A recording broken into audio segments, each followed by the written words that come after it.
బంగాళాఖాతంలో అల్పపీడన ప్రభావంతో ఎడతెరిపి లేకుండా కురుస్తున్న వర్షాలతో చెరువులు, కుంటలు నిండు కుండలా మారాయి.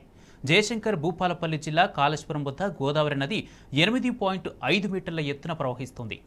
ఎగువన మహారాష్ట్రలో కురుస్తున్న వర్షాలతో ప్రాణహిత నుండి గోదావరిలోకి భారీగా వరద నీరు వస్తుండటంతో మేడిగడ్డ లక్ష్మీ బ్యారేజీ జలకలను సంతరించుకుంది. లక్ష్మీ బ్యారేజ్ 85 గేట్లు ఓపెన్ చేసి 4 లక్షల క్యూసెక్కుల నీటిని దిగువకు వదులుతున్నారు అధికారులు. అదేవిధంగా అన్నారం బ్యారేజ్ 66 గేట్లు ఓపెన్ చేసి 16,850 క్యూసెక్కుల నీటిని కిందికి వదలడంతో కాళేశ్వరం త్రివేణి సంగమం వద్ద గోదావరి, ప్రాణహిత నదులు ఉధృతంగా ప్రవహిస్తున్నాయి.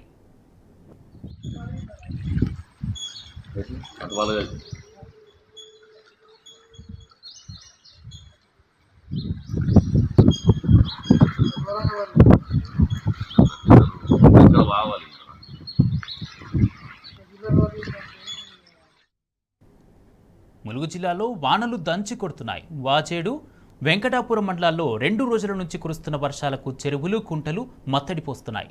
టేకులగూడెం వద్ద లేవల్ వంతెన మీదుగా గోదావరి వరద నీరు పోటెత్తడంతో తెలంగాణ, ఛత్తీస్గఢ్ రాష్ట్రాల మధ్య రాకపోకలు నిలిచిపోయాయి. బోగాతా జలపాతానికి వరద పోటెత్తడంతో పర్యాటకులకు స్నానాలు చేయడానికి, నీటిలోకి దిగడానికి అనుమతి నిలిపివేశారు అధికారులు. కేవలం సందర్శనకు మాత్రమే ఫారెస్ట్ అధికారులు అనుమతినిచ్చారు.